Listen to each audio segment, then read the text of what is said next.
Amigos, bienvenidos. Proseguimos abriendo caminos. Nuestra búsqueda está en concretar dónde está realmente la riqueza del futuro. En un país como el nuestro, con enormes potencialidades, lo hemos visto en los programas anteriores, y donde a veces parece que vamos en círculos. Francisco Sagasti está con nosotros, como siempre, es iniciador de la idea y director de Agenda Perú. Francisco. ¿Qué tal, Zenaida? ¿Qué tal, amigos? Realmente va a ser interesante este programa porque hasta el momento hemos visto qué es lo que hay que hacer en agricultura, en industria, en medio ambiente, en reducir la pobreza, etc. Ahora viene el problema, ¿quién lo hace? ¿Qué papel le toca al Estado? ¿Qué papel le toca a la sociedad civil? ¿Qué papel le toca al sector privado? ¿Y qué papel le toca también a las organizaciones políticas? Y cómo en nuestro desencontrado país podemos trabajar todos juntos. Rafa León está de viaje, hemos invitado por eso a Gianfranco Castañola, distinguido economista de Apoyo Consultoría. Gianfranco, gracias por estar con nosotros. Gracias, Zenaida, gracias, Francisco, un placer estar con ustedes. Y realmente creo que tenemos muchos temas que conversar, sobre todo alrededor del rol del Estado, qué puede hacer el Estado para disminuir la pobreza y si tiene en el Perú la capacidad de gestión para hacerlo eficazmente. Aparentemente en los últimos años esto no ha sido así y lo veremos a lo largo del programa. Eso, ¿a quién le corresponde, por ejemplo, combatir la pobreza, disminuir la desigualdad? Vámonos a la calle a ver qué dice la gente, si se siente representada o no por el Estado. La verdad no. Más o menos, porque bueno, tiene que haber primeramente credibilidad en lo que hacen, uno. Después tiene que haber justicia en todo y sobre todo, hija, estamos viviendo en un país donde no tenemos seguridad en las calles. Se ve que no se interesan, a lo menos no sé que se interesan tanto por la necesidad del pueblo, ¿no? No pasa nada con eso. Sí, de que pueden ser héroes. La verdad no, porque no hacen nada. Es muy, a veces, difícil poder sentirse representado por nuestros gobernantes debido a que mayormente ocupan o llevan a cabo sus lineamientos políticos y a veces, muchas veces, olvidan las necesidades que realmente tiene el pueblo. Vivimos en un Estado democrático y felizmente que uno puede acudir a diversas instancias, ya sea Poder Judicial, Congreso o Ejecutivo. Bueno, hasta cierto punto sí. No, porque no toman en cuenta nuestros problemas, lo que tenemos, ¿no? Tiene que haber credibilidad, han dicho. Y hay quienes han dicho, no, nada, si no hacen nada. Hay desconfianza en el Estado. Yo creo que sí hay una enorme desconfianza. Lo que nos dice la calle acá realmente es que nadie cree en nadie. Sí, terrible. El tema de fondo, o sea, creo que no nos debe sorprender nada de lo que hemos escuchado en estas declaraciones de la gente. O sea, sí, podemos discutir largamente cuál es el rol del Estado en la sociedad, pero cuán lejos llega. Pero hay 4 cosas fundamentales que de todas maneras el Estado tiene que hacer, que son educación, salud, seguridad y justicia. Y si vemos cuál es la performance del Perú en estos 4 temas, vemos que es pobrísima. Y la gente espera eso del Estado. Si la gente espera eso del Estado y a la vez ve una actitud frívola en nuestra clase política, pues lo que vemos no nos sorprende. Y hay cansancio, ¿no? Hay frustración en la gente, ¿no? Yo creo que sí, ¿no? Lo que dice muy claramente, la gente falta seguridad, no les podemos creer lo que están diciendo y todo. Bueno, eso es una cosa un poco seria, porque si realmente no podemos llegar a tener un Estado en el cual la gente crea y se sienta representado, va a ser muy, muy difícil coordinar la acción de toda la sociedad peruana. ¿Y cómo se logra credibilidad, además, cuando hay incoherencia entre lo que se dice, por ejemplo, en campaña y lo que se empieza a hacer en el gobierno? La gente empieza a sentir otra vez este descontento. Bueno, yo creo que eso vamos a tener que verlo más adelante, en algún momento cuando examinemos el papel de los políticos. Pero volviendo a lo que tú decías sobre qué cosa es lo que debe hacer el Estado para que todos los peruanos nos sintamos representados por él. Bueno, hay seguridad, yo empezaría por seguridad en primero. Después, si no hay seguridad, si no hay credibilidad, si no hay una función mínima de redistribución, de poner orden, de regular, realmente vamos a ir realmente a ningún lado, por decirlo. Sí, y Francisco, en esa línea, los 4 temas que hablamos de educación, como cosas mínimas que tiene que hacer el Estado, podemos discutir qué más debe hacer por encima de eso. Educación, salud, seguridad y justicia, a quienes más afecta la incapacidad del Estado de proveer servicios razonables en estas áreas, es a la gente de menores recursos. Es a los pobres. La gente de mayores recursos, seguridad contra tahuachimanes, justicia, recurre a arbitrajes para el tema de negocios, educación, colegios privados y salud, clínicas privadas. O sea que necesitamos un Estado para los pobres. Mira, qué lindo sería si algún día alguien pudiera decir en nuestro país, mi poder judicial, mi policía, mi Congreso. Caramba, ahí sí tendríamos un Estado que nos representa a todos. Vamos a escuchar la opinión de alguien que ha estado dentro, en el gobierno. Ha sido viceministro de Transportes, Gustavo Guerra García. Del 90 al 96 hubo un conjunto de reformas de orientación liberal promercado que cambiaron drásticamente la conformación del Estado. Es decir, teníamos un Estado de una economía mixta, con un nivel del Estado importante de participación en subsidios agrícolas, promoción de la agricultura, banco agrario, crédito agrario, planificación nacional y un fuerte componente de empresas públicas. Con la crisis de finales de los 80s, lo que ocurre es que cambiamos a un Estado casi subsidiario, muy parecido al que tenía el Perú antes de los 50. Entonces dimos un cambio enorme y esas reformas se dieron entre el 91 y el 96. Y luego de eso se han dado solo reformas parciales, incrementales. Yo creo que lo que tenemos que hacer es mejorar los rangos salariales para las unidades críticas, para las secretarías de política, para las unidades de planificación, para las direcciones generales que requieren alta especialización. Y lo otro son que se echen a andar pues las reformas sectoriales, que son importantes. La reforma de la seguridad ciudadana, de la educación, de la salud, de las políticas nutricionales y la propia reforma de los gobiernos regionales, que tienen una estructura organizativa totalmente absurda. Finalmente la reforma institucional tiene que ser la consecuencia de las políticas públicas y el programa de desarrollo. Y eso es lo que hay que tener muy claro. Hay que hacer reformas institucionales en función de los objetivos de política que el propio gobierno se haya trazado. En ese sentido van a ser vistas como componentes, digamos, de la estrategia de desarrollo y no como un riesgo de eliminación de personas o despido. Y ahora veamos una opinión desde la sociedad civil. ¿Hay confianza en el Estado o no la hay? Es Caroline Gibú de Ciudadanos al Día. La reforma del Estado, la reforma de las políticas públicas se han desarrollado solamente desde casi la cooperación técnica hacia el Estado. Esto es lo que ha funcionado en otros países, aplíquenlo, ¿no? Y se han esforzado y ha habido mucha cooperación técnica trabajando con el Estado. Lo que creemos que debemos pasar es un esquema en el que la sociedad civil, las organizaciones privadas soporten esta reforma del Estado. ¿Por qué? Porque solo la sociedad civil sabe lo que necesita, solo la sociedad civil, las empresas saben lo que requieren para mejorar su entorno. Entonces, involucrar a las empresas y a la sociedad civil en esta reforma es justamente la reforma pendiente, ¿no? La reforma pendiente está también con la participación de la sociedad civil. Caroline Gibú dice, solo la sociedad civil sabe lo que hace falta. Yo creo que acá hay un problema. En primer lugar, tenemos que ver cómo reformar la reforma. Eso es lo que ha dicho. Pero yo creo que hay que tener mucho cuidado con eso. Una de las cosas interesantes que encontramos en el trabajo de Agenda Perú es que a lo largo de nuestra historia en el Perú hemos sido presos de utopías, de esas cosas que unos sueños medios locos, ¿no? Había la utopía de aquellos que decían el Estado lo puede y lo debe hacer todo. Otros que decían, no, que el Estado desaparezca, el mercado solito lo puede hacer todo. E incluso otros que dicen que la sociedad civil tiene que hacerlo todo.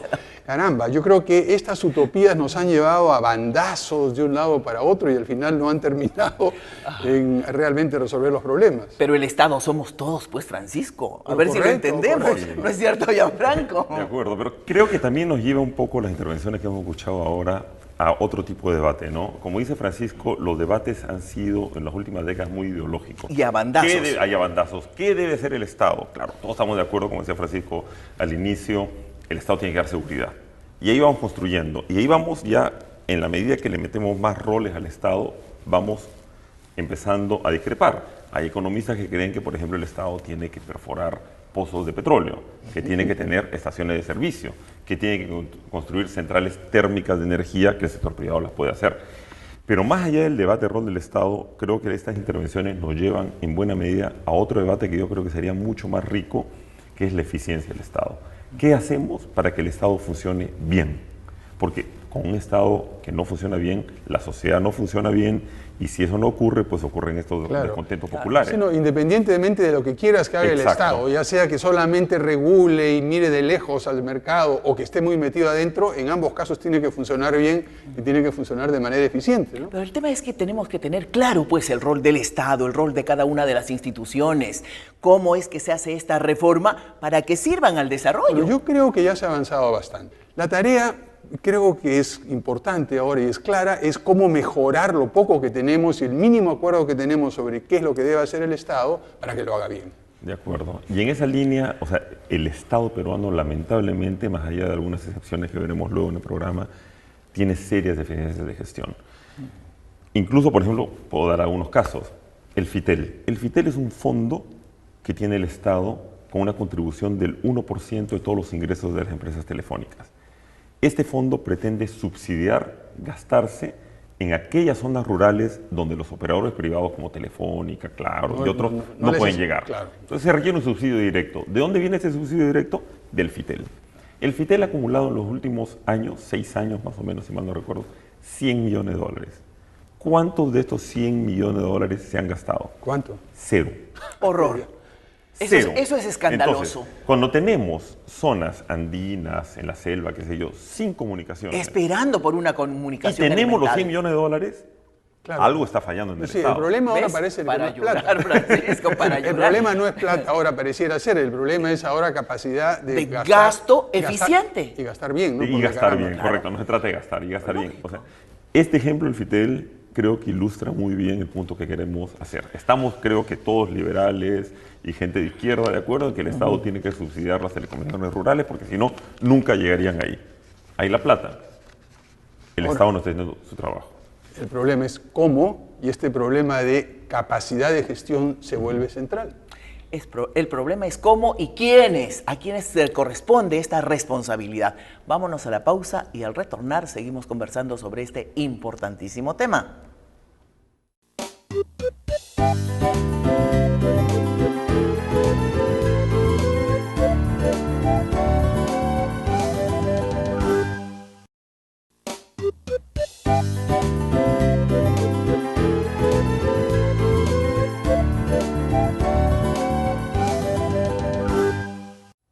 Una de las razones de desconfianza en el Estado es la falta de transparencia, el poco o nulo acceso a la información, pese a que hay una ley que manda a hacer transparencia. Pero felizmente esto está cambiando en alguna medida, en algunos lugares.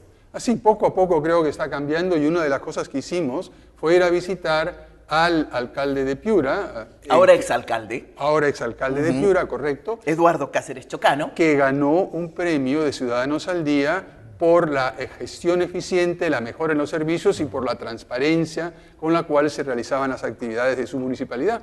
Lo veremos. Bueno, señor alcalde, don Eduardo, ¿cómo han logrado ustedes hacer todo este cambio tan rápido en solo 3 o 4 años de su gestión? Bueno, de verdad, con mucha dificultad, pero mediante un gran esfuerzo y un gran equipo de profesionales que han manejado la situación que encontramos para cambiarla a lo que hay ahora. Cuando se trató de escoger mi equipo de administración, yo comencé a buscar los mejores perfiles, como dicen ahora, las mejores personas para cada cargo en particular, al margen de cualquier militancia o simpatía política. Yo creo que eso ha sido un gran factor. No se trataba solo de poner computadoras o crear sistemas, sino hacer un análisis y organizacional para poder determinar y poder hacer los cambios. Esto nos conllevó a hacer en 2 pilares la modernización de la municipalidad, basado en la parte organizacional y en la parte tecnológica. Si se toma la decisión política que tomó el alcalde y con el apoyo de los técnicos como nosotros, y además hay otras personas que han participado en el proyecto, la tecnología se convierte en un aliado de esta visión. Detrás de esa organización nueva también hay todo un soporte tecnológico y de sistemas que permite que esta organización camine más eficientemente, más rápidamente, tanto a lo interno como para el servicio de atención al ciudadano. también cambiar la estructura orgánica, dentro de las cuales potenciamos algunas áreas, como esta de sistemas, que era un aliado fuerte, creamos la gerencia de tecnologías y sistemas de información, y un aliado fuerte de la convivencia ciudadana y convivencia municipalidad y ciudadanía era la Oficina de Fiscalización y Control, que nos permite que entre los ciudadanos vivamos tranquilamente, que nos respetemos unos a otros, y nos ha permitido recuperar la autoridad municipal que estaba muy venida menos. La página web de la municipalidad está considerada, y es uno de los premios que ha recibido a nivel nacional. Ahí figura cuánto gana cada trabajador de la municipalidad, cada funcionario, el alcalde. El alcalde cuando viaja, a dónde va, cuántos días está y cuánto gasta el alcalde. Cuando vamos a hacer una compra, ahí sale que vamos a comprar para que cualquiera pueda ofertar. O sea, usted espera que la ciudadanía, al ver estas cosas, al ver esa transparencia... Si ve un cambio que le van a borrar eso, oiga, yo sería el primero que protestaría, y yo creo que mucha gente va a protestar. Oiga, ¿por qué antes ponían que se va a comprar, ahora ya no se pone? Cada obra que se hace, ¿en qué situación está de avance su obra? Los expedientes mismos, ahora que usted presenta al municipio, sabe por dónde va. Acabamos de ver al exalcalde Cáceres Chocano y a sus colaboradores. Entre lo que han dicho es que hicieron transparencia a través de la página web. Y hoy día, con la existencia del Internet, ya no hay disculpas para que no exista plena transparencia. Así es. Ellos han puesto toda la información que requiere la ciudadanía en su página web, pero además de eso, toda la construcción de esta página web, todo el software que se necesitó para hacer los cambios dentro de la municipalidad, lo hicieron ingenieros piuranos de la Universidad de Piura y de la Universidad Nacional, todo internamente, sin tener que comprar paquetes de fuera. Yo los retaría a todos a que pongan no solamente cuánto gana el alcalde, cada uno de los trabajadores, sino los proveedores y cómo los escogen, Gianfranco. Correcto, ¿no? O sea, sí creo que la experiencia esta, que es muy interesante, del ex alcalde de Piura, Eduardo Cáceres, creo que tiene 3 niveles. 1, la eficiencia y la eficacia con la que ha logrado sus objetivos. 2, lo hecho con transparencia. Y en tercer lugar, ha sido premiado. Y es importante que la sociedad genere incentivos, retribuciones de los funcionarios públicos, que usualmente los vapuleamos, hace unos minutos los hemos vapuleado, pero aquellos que están haciendo bien su chamba, pues hay que apoyarlos, premiarlos, ¿no? Y sobre el tema que comentaba Francisco, bien importante otra vez cómo se va dando todo. O sea, en Piura hay buenas universidades, hay buena educación, hay buenos funcionarios, van al gobierno local y hacen la diferencia. Claro. También me pareció muy importante esto de que la Oficina de Fiscalización y Control es un gran aliado. Antes era el cuco, era lo que no se quería. Claro, pero acá hay una cosa interesante. Esto no se hizo muy fácil. Cuando estuvimos conversando con la gente de la Municipalidad de Piura, lo que sucedió fue que el alcalde, como bien nos dijo, trajo a la mejor gente. Bueno, evidentemente no utilizó a la gente que estaba dentro de la municipalidad en muchos casos, y se produjeron tensiones, hubo dificultades y todo, y solo la voluntad política del alcalde de apoyar a este grupo de técnicos permitió, digamos, remontar esa opinión, y más aún permitió, como decían ellos, poner la autoridad y hacer que la Oficina de Fiscalización y Control realmente se encargue de hacer que la ciudadanía cumpla con las ordenanzas y todo eso. Ahora, también depende de cuánto la ciudadanía entiende sus obligaciones, sus responsabilidades y sus derechos. Ahora que existe el presupuesto participativo, al que no hay que sacarle la vuelta. Vamos a ver qué dice Carolina Gibú sobre esto. Que en el Perú no se cree en el Estado, no hay confianza. Y confianza es un elemento muy importante para empezar a sentir que lo que el Estado está haciendo está generando beneficio para todos. A partir del 2002 se van transfiriendo una serie de recursos, pero también competencias a los gobiernos regionales, a los nuevos gobiernos regionales que nacen en el 2003 y a los gobiernos locales. Eso significa empezar a ver cómo esos gobiernos regionales y gobiernos locales con mayores competencias, con más recursos, están sirviendo mejor al ciudadano. Entonces nosotros, de alguna manera, hemos estado viendo qué está pasando con estos gobiernos. Porque no quiere decir que todos estén mal, ¿no? Algunos gobiernos locales sí lo han estado haciendo bien. Y lo que hemos tratado de ver es, bueno, cuáles son los elementos, ¿no? Cuáles son esas lecciones y esas herramientas que debe tener un gobierno local para hacer buen uso de sus recursos y brindar buenos servicios y sobre todo generar desarrollo local en su zona. La contribución que estamos haciendo nosotros, justamente a través del manual también de buenas prácticas, es tratar de forzar al Estado a medirse por resultados, pero resultados concretos más allá del presupuesto, que significan cosas para las personas, ¿no? Nosotros hicimos este trabajo sobre la base de un premio a las buenas prácticas, justamente para encontrar esas prácticas y cuáles eran sus elementos innovadores, sistematizarlas y brindarlas a los propios funcionarios públicos, para que empiecen a aprender cuáles son estos elementos, estas lecciones y puedan replicarlas y aplicarlas, adaptarlas en sus propias organizaciones. Vamos a rescatar buenas prácticas gubernamentales en el Estado que demuestren que no todo está mal en el Estado, que es posible creer, que es posible confiar y que es posible hacer con el aporte ciudadano que el Estado genere bienestar para todos, ¿no? Hacer las buenas prácticas desde los gobiernos locales. ¿Cuáles son esas herramientas? ¿Cómo se puede? Sí, creo que justamente apunta este premio Ciudadanos al Día al tema fundamental de lo que hemos coincidido, creo, que es la reforma del Estado. Ya no se trata de ver las grandes cosas, sino cómo hacemos para que el Estado funcione bien. En el Perú tenemos la mala costumbre de pensar que cuando hay un problema, hay algo que no funciona, queremos una ley. Con leyes no cambiamos nada, lo cambiamos con capacidad de gestión. Y actitud de las personas también, ¿no? Por ejemplo, en los gobiernos locales. ¿Se sabe qué sucede? Se sabe cuando algo salió mal, cuando hay una denuncia grande, pero en general, mientras lo hacen, ¿los ciudadanos participan o son indiferentes? ¿Están vigilando para que estas herramientas y hacer las buenas prácticas se coloquen o no? Yo creo que empieza a haber una mayor participación ciudadana y un mayor interés de los ciudadanos a través del presupuesto participativo y otros mecanismos.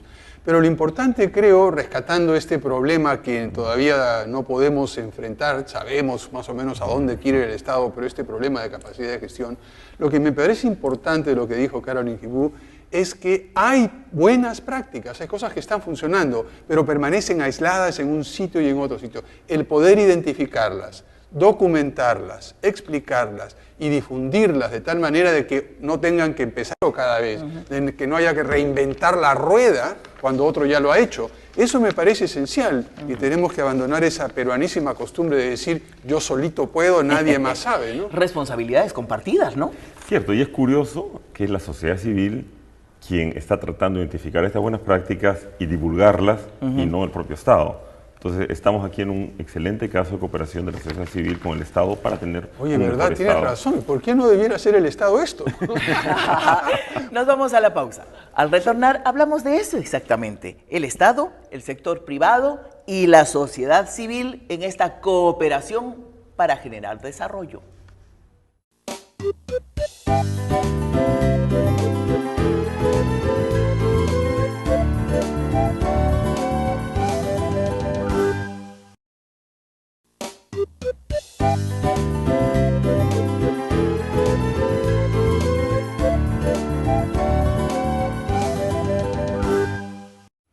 Y entonces estamos llegando a la conclusión que la superación de la pobreza, el combate a las desigualdades es una tarea de todos. El Estado, la sociedad civil y el sector privado, el sector empresarial también tiene un rol fundamental. Vamos a ver experiencias extraordinarias que hemos encontrado en Huánuco y en Piura. Futuras Generaciones Perú viene trabajando con el Ministerio de Salud desde hace 12 años cuando fundaron un proyecto piloto en el sector salud de una experiencia de participación comunitaria en salud que se llama CLAS, los Comités Locales de Administración de Salud, que son comités de personas elegidas de las comunidades que administra los fondos del Estado para pagar los costos de atención primaria de salud. El objetivo principal es fortalecer las capacidades para que las comunidades se adueñen de sus futuros. La propuesta es que la Central Peruana de Servicios sea una ONG que trabaje propuestas con la población de acuerdo a las posibilidades y potencialidades de las personas, de los grupos con los cuales hemos tomado contacto. Creo que la CPC lo que ha tratado de decirle, ustedes tienen esto, son capaces, pueden, háganlo, nosotros damos el apoyo. Ha ayudado mucho el que la preocupación no sea solo que coman, ¿no? Que se nutran, sino también que piensen en transformar y vender, pero a la vez prepararlos para poder participar, ser ciudadanos. Se empezó el año 1994 a través de un proyecto que en esa época estaba Caritas Piura. Tuvieron un proyecto de crear microempresas rurales donde se vio que existía abundante materia prima como era la algarroba y no se le daba un provecho dándole un valor agregado más. Siempre se compraba la vaina y se vendía como vaina. Nos habilitaron con algunos equipos para saber aprovechar esto, pero previo a eso recibimos unas capacitaciones anteriormente. De esa manera se le fue dando valor agregado, primero sacando la algarrobina, después el café del garrobo y posteriormente la harina del garrobo. Y entonces en ese programa entró a trabajar algunos ONGs, caso de la Universidad Nacional, la universidad privada también, para un poco asesorar. Financiamos una parte de los proyectos, pero por lo general tratamos de trabajar de manera conjunta, es decir, nosotros financiamos, la comunidad pone la mano de obra y en algunos casos traemos al gobierno, a las autoridades a que participen, de manera que el proyecto sea realmente sostenible. Entonces, no se trata de dar una dádiva, un regalo a la comunidad, sino que ellos con su esfuerzo forjan su futuro. En esta zona hay varios maricultores que tienen ya concesiones desde hace algunos años y últimamente también algunas asociaciones de pescadores que han recibido concesiones en el cuarto corredor. Nosotros hemos creado un concepto que es el del consorcio para asociarnos con algunas de estas asociaciones y procurarles capital y transferencia de tecnología. El Estado debería ser un facilitador de todo este proceso, ¿no? Del entendimiento que se requiere entre la pesca artesanal y la empresa privada, porque hoy día no se cuenta, digamos, con un sistema financiero especializado como para financiar esto, tampoco se cuenta con la tecnología suficiente. Es posible asociar en este momento a la empresa privada a la pesca artesanal, a las bases sociales como se llaman, y al Estado en el contexto de la reserva de una zona protegida. Es por cierto todo un desafío, porque no es fácil, pero sí es posible y acá se está haciendo. Tenemos una idea un poco derrotista, dirían algunos, que vamos a tener que hacerlo sin el Estado. Y eso constituye pues una desventaja enorme, ¿no? El ideal es tener un Estado socio de este esfuerzo que es genuinamente privado. Y lo tuvimos. La alternativa era quedarnos de brazos cruzados o hacer algo, ¿no? Y ese algo está ocurriendo. Y es la agroindustria con riesgos propios, desarrollando asociaciones de productores. Eso se está dando en la alcachofa y en la páprica con un éxito extraordinario. El IAP ha desarrollado programas de capacitación de productores aquí en el eje de la carretera Iquitos-Nauta, como lo desarrolla también en toda la región amazónica. Hablamos de la zona de San Martín, de Pucallpa, de Madre de Dios, en donde el IAP está trabajando muy de cerca con los productores, capacitándolos en cómo conducir sus cultivos, cómo alimentar principalmente a los peces en condiciones de cultivo y qué insumos puede utilizar en este proceso. En el Instituto de Investigaciones de la Amazonía somos optimistas y estamos trabajando en ese propósito. Por eso está el programa de producción de crías en estanques de productores que está impulsando el IAP, y está también el programa de reproducción de paiche por métodos inducidos ya, porque queremos nosotros en esencia desarrollar el sector productivo. Nosotros como IAP no vamos a ser los exportadores. De acuerdo. Quienes deben ser los exportadores son los productores. Ellos son los beneficiarios en todo caso del resultado de la investigación que realice el IAP. Trabajar las potencialidades de la zona, han dicho. Por ejemplo, con el tema del CLAS, la cosa es muy interesante. Es indudablemente un caso de éxito. Los CLAS fueron creados a mediados de los 90 con un perfil muy bajo, entre otras razones porque era un híbrido jurídico. El Estado tomaba dinero, se lo daba a la población organizada para que preste servicios de salud con una gran flexibilidad, cada clase se organizaba distinto. Unos podían cobrar un poco, un sol, 2 soles por prestación, otros no cobraban, otros generaban un sistema de autoseguros, etcétera, etcétera. Al final del día, el Estado entregando recursos a la población organizada, creándole mecanismos de balance dentro de la población, de control, y al final del día, control por resultados y no por procedimientos burocráticos. Lo único que me preocupa es que está montado sobre los esfuerzos de voluntarios que no cobran, que no son pagados. Y es el Estado el que tiene que hacerse cargo del tema salud. Bueno, poco a poco, ¿no? Realmente sabemos que con el tiempo va a ser muy difícil, bueno, por lo menos en unos 10, 15 años, de que el Estado pueda con sus propios recursos hacer de todo.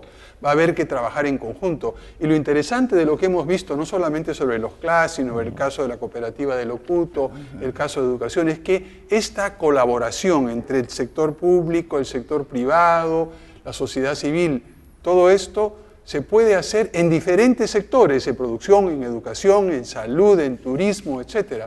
Y esto funciona. Esfuerzos muy interesantes, especialmente de transferencia de tecnología. Yo me quedé impresionada en Iquitos con el IAP. No, pero no solamente es el IAP, es también lo que ha pasado en pesca, en Pisco, lo que se está haciendo en las zonas mineras, en transferencia de tecnología y conocimientos a los productores y proveedores locales, lo que se está haciendo también en agricultura, aunque hemos visto también se queja de que el Estado no está allí. Lo importante es que estas formas de colaboración son múltiples y se pueden dar en todos los campos. Transferencia de recursos también decían, ¿no? Sí, y creo que se trata de un rol del Estado de facilitador de la actividad económica, no de un Estado empresario que invierte en empresas que luego pierden plata y nos cuestan a todos los ciudadanos. Claro, quizá una última cosa que sería importante mencionar. Antes se decía, la unión hace la fuerza, en ese sentido un poco militar. Yo creo que lo que podemos decir ahora, viendo estos casos, es que la colaboración hace el éxito. Y ya estamos entonces en esto que se ha dado en llamar responsabilidad social de la empresa. Vamos a ver el próximo video. La responsabilidad es una manera nueva de concebir el negocio. Es una filosofía distinta que no se limita a maximizar las utilidades. Claro, las empresas, sobre todo aquellas que están más vinculadas al mercado exterior, saben que en el mundo hay un movimiento de consumidores que tiene nuevos patrones y nuevos valores. Esos consumidores le están exigiendo a las empresas no solamente que vendan productos buenos y baratos, sino que el proceso de producción de esos productos, bienes o servicios contribuya a la sostenibilidad de la tierra, contribuya a cuidar el medio ambiente, contribuya a tratar bien a sus colaboradores, esa es la denominación que se le da a los trabajadores ahora, colaborador, contribuya a tener una relación con la comunidad, con el entorno sobre el cual se asientan. Un trabajador no motivado es un trabajador que por más capacitación técnica que tenga, no va a dar lo más que puede dar. Y dará lo más que puede dar si el clima y el cuidado que la empresa tiene por ese trabajador se hace cada vez más en el sentido de hacerlo sentir una pieza fundamental, un actor, un sujeto que cambia, ¿no? Y un ser humano digno. Qué importante es lo que ha dicho Baltasar Carabedo. No solamente exigir buenos productos, sino que el proceso de elaborarlos contribuya a tratar bien los recursos y a las personas. Viviríamos en un mundo mejor. De acuerdo. Hay un debate en los países desarrollados que también se transfiere acá respecto a cuánto tiene que hacer una empresa privada respecto a su entorno. Hay quienes creen que la empresa solo tiene que producir, cumplir con las normas laborales, tributarias, ambientales y punto. Y con las justas. Y dejar sus canchas de relaves y demás. Que hay que dar un paso más adelante.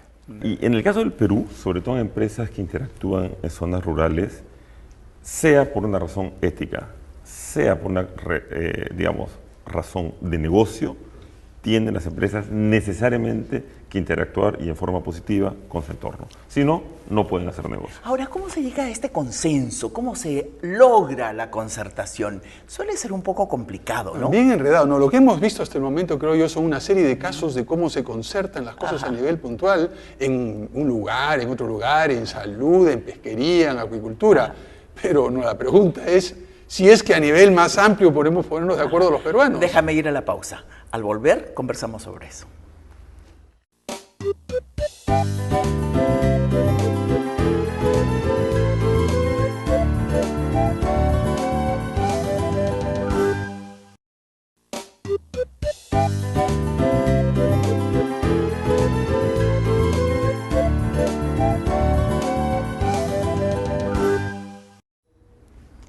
Todo parece indicar que el camino hacia la gobernabilidad tiene que ver con consenso y con concertación. Pero ¿se puede en un país como el nuestro, con una historia reciente de violencia, de conflicto permanente? ¿Se puede, Francisco? Yo creo que sí. Hemos visto algunos ejemplos a nivel puntual de lo que está sucediendo, de colaboración, de cooperación, de concertación, de trabajar en conjunto. Pero aislados, cada cual por su parte, desarticulados. Bueno, el desafío es cómo articular todas esas iniciativas individuales. Pero lo importante, creo yo, y que está empezando a cambiar en nuestro país, que no solo a nivel puntual, sino también a nivel nacional empezamos a ver esfuerzos por concertar. Y creo que los dos esfuerzos más importantes de los últimos años son, por un lado, el trabajo de la Comisión de la Verdad y Reconciliación y, por otro lado, el Acuerdo Nacional. Un país con altísima exclusión, ¿no? No todos son tratados de igual manera. Sí, y la exclusión tiene que ver mucho con la meritocracia. Un país avanza como sociedad cuando hay meritocracia, cuando la gente crece dentro de la sociedad económica y socialmente en función a sus propios méritos y no a su raza, a su sexo o algún otro tipo. Cuando puede estudiar, cuando puede formarse. ¿No? O con los contactos, correcto, ¿no? Entonces, o con los contactos, digamos, ¿no? Y para que funcione la meritocracia tiene que haber igualdad de oportunidades. Y este es un tema en el cual el Perú está en déficit, porque la igualdad de oportunidades nace de la educación. Vamos a ver a Rolando Amex, exmiembro de la Comisión de la Verdad.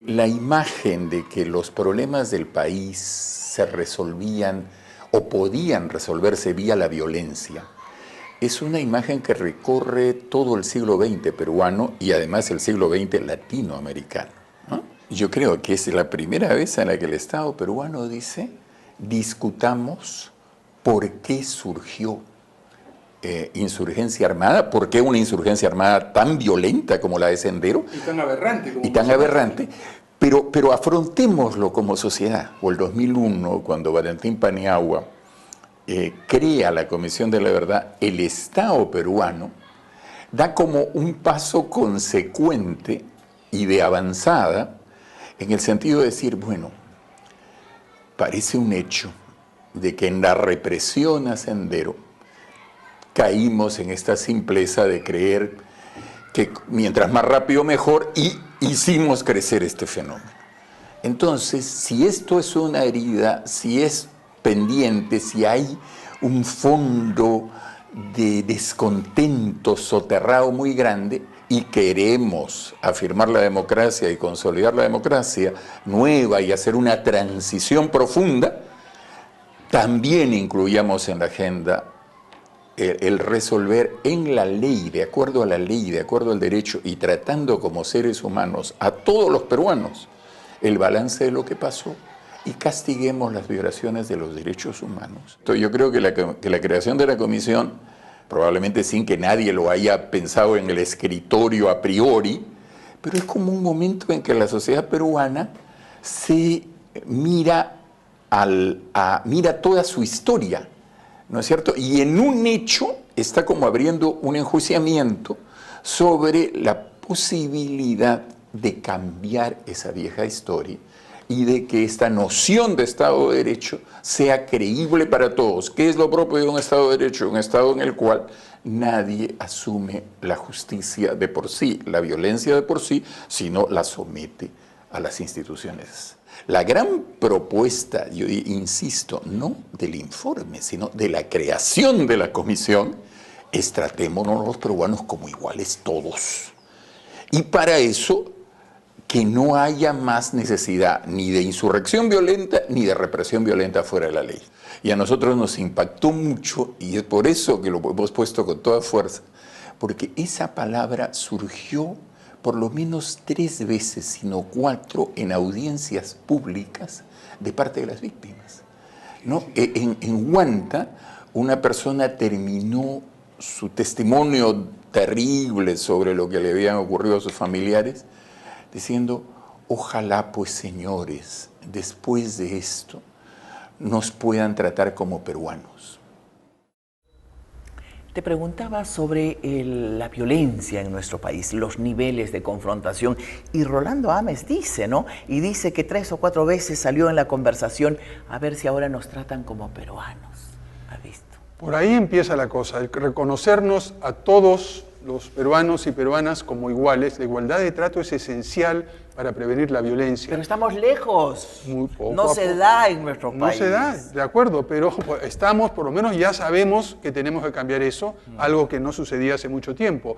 Y lo más importante, creo yo, que ha salido del informe de la Comisión de la Verdad, es poner ese hecho de una manera descarnada y decir muy claramente de que ya no se puede, como nos explica Rolando, nadie piensa en utilizar la violencia para cambiar las cosas. Pero no todos aceptan, ni siquiera en las conclusiones de la Comisión de la Verdad. Bueno, lo que sucede es que la Comisión de la Verdad nos ha puesto un espejo a todos los peruanos. Y hay muchos que se han mirado en ese espejo y no les ha gustado lo que han visto. Y en vez de tratar de cambiar ellos y reconocer que ellos son los que están mal y que son los que muestran el espejo, quieren romper el espejo y simplemente seguir sin mirarse. ¿Cuáles son los desafíos para la gobernabilidad según Martín Tanaka? Veámoslo. Estamos en una especie de encrucijada en la cual estamos avanzando en la dirección correcta en algunas áreas, pero avanzamos despacio, avanzamos lento, porque arrastramos muchos problemas. Al mismo tiempo hay mucha impaciencia, mucha insatisfacción en la gente que por razones pues comprensibles quiere resultados concretos y ya desconfía mucho de lo que sucede a nivel del Estado, a nivel de la política, y entonces podemos caer en el siguiente problema, justamente porque tenemos impaciencia, queremos resultados ya, podemos caer en el problema de tirar por la borda lo poco que se ha avanzado. Yo creo que el gran desafío de los próximos años es cómo el Estado y los políticos y las instituciones cumplen con la gente, y en la medida en que cumplan pueden pedirle algo de paciencia, porque ven que hay algunos resultados que se van dando en el camino, y del otro lado cómo superar esa barrera de desconfianza que tiene la gente, que durante años se le ha pedido paciencia, se le ha pedido sacrificios y se le ha defraudado una y otra vez, ¿no? Por eso es que vivimos esta situación en la cual la economía crece, pero no lo suficiente, hemos mejorado un poco, pero todos nos sentimos frustrados y desconfiados, ¿no? Ese problema de las expectativas y de lo lento que podemos entregar resultados, yo creo que es el gran desafío, ¿no? Martín Tanaka acaba de decir, avanzamos lento y para colmo la impaciencia pone en riesgo de tirar todo lo avanzado. ¿Qué dices? Que es cierto, es verídico, cierto, ¿no? Es verídico, y en parte esa impaciencia nace de que, digamos, en las últimas décadas, siglos quizás, ha habido una carencia de recursos en el interior del país. Pero hoy día la población del interior ve que hay recursos, tanto privados, toda la riqueza que generan las mineras, las pesqueras, etcétera, como públicos. Y ve con frustración que estos recursos públicos no se gastan. Por ejemplo, tengo aquí una estadística de los proyectos de inversión ya aprobados por el SNIP, por este organismo del Ministerio de Economía que aprueba proyectos de inversión. Que a veces es visto como un cuco, como la piedra en el zapato. Y que no lo es, porque desde el 2005 ha aprobado 4.000 y pico proyectos. ¿Y qué ha pasado? En realidad, ¿dónde está la piedra en el camino? La piedra está en la falta de capacidad de gestión de los gobiernos locales y regionales. Estoy hablando ahora solo de los gobiernos regionales que debieran tener una mayor capacidad de gestión que un gobierno local. Tenemos regiones como Huancavelica, que es pobrísima, que ha recibido 192 millones de soles, o tiene proyectos aprobados por 192 millones de soles, que desde entonces solo ha ejecutado el 6%. Pasco, 55 millones, solo ha ejecutado el 1%. ¿Cómo la población no se va a sentir frustrada cuando sabe que sus gobiernos tienen dinero y que no lo gastan? Y otra vez, de pronto somos corresponsables todos, ¿no? Porque tenemos una institución que trabaja la visión de futuro, como el Acuerdo Nacional, y realmente ¿le hacemos caso? Vamos a escuchar a Max Hernández. Bueno, el Acuerdo Nacional es el compromiso de políticos, organizaciones altamente representativas de la sociedad civil y del gobierno por diseñar una visión de futuro compartida que tiene como horizonte de realización nuestro bicentenario de la independencia nacional. Entonces tenemos una organización tripartita que delineó 31 políticas de Estado sobre 4 grandes objetivos. El primero, democracia y Estado de Derecho. El segundo, equidad y justicia social. El tercero, competitividad y productividad del país. Y el cuarto, la necesidad de apuntar a un Estado transparente, eficiente, descentralizado. Entonces, la conjunción de una visión de futuro realizable, posible, y la necesidad de buscar consensos entre los múltiples actores de los cuales se reconoce la legitimidad de sus intereses, pero se les pide a que precisamente, tomando en cuenta lo legítimo de sus intereses, lo conjuguen con los otros intereses para lograr un consenso practicable desde la perspectiva política. Habiéndose alterado las relaciones tradicionales entre mercado, sistema político y sociedad, creo que era necesario un ámbito de reflexión en ese sentido, que tiene que haber un espacio en que el gobierno, los partidos políticos y la sociedad civil puedan dialogar, juntarse y evaluar cómo están caminando las cosas. Un espacio como esos yo creo que es necesario. Lo dicho, una institución con altísimas pretensiones, con una visión de futuro que busca un país con equidad y justicia social, con un Estado transparente y descentralizado. ¿Y por qué no estamos ya caminando esa ruta, Francisco? Bueno, y estamos empezando poco a poco. Yo creo que no se puede correr una maratón cuando uno no sabe caminar todavía. Y en nuestro país estamos aprendiendo a caminar en esto de la concertación, en esto de hablar juntos. Recuerden, empezamos el programa... Desde que me acuerdo estamos empezando a caminar. Es que tú eres muy joven, así que realmente eres una chiquita, así que por eso ha pasado muy poco tiempo, Zenaida. Yo soy más viejo que tú y te Cuidado digo, que puedo nos demoremos 200 años. No, pero mira, ¿cuánto toma para un país realmente aprender a convivir en paz, a hacer las cosas en conjunto? Toma mucho tiempo. Lo importante es que, como hemos visto anteriormente, tenemos una serie de ejemplos que nos demuestran que esto es posible. Y el Acuerdo Nacional, poniendo en la misma mesa un variopinto conjunto de instituciones que antes ni se hablaban los unos a los otros, es un gran avance. ¿Será que me encuentro entre los impacientes? No, lo que sucede también, digamos, para que un esfuerzo inmenso como el Acuerdo Nacional funcione, la sociedad civil tiene el mismo reto que le hemos pedido en esta conversación que hemos sostenido hoy al gobierno, a los partidos políticos, sobre todo a los partidos políticos, que es representatividad. Y en general, incluidos los medios y a todos los agentes que pueden generar este cambio, ¿no? Pues yo me pregunto, y soy periodista, pero ¿cuántos titulares en general tiene en la prensa el Acuerdo Nacional? ¿Cuántas veces se le menciona en televisión?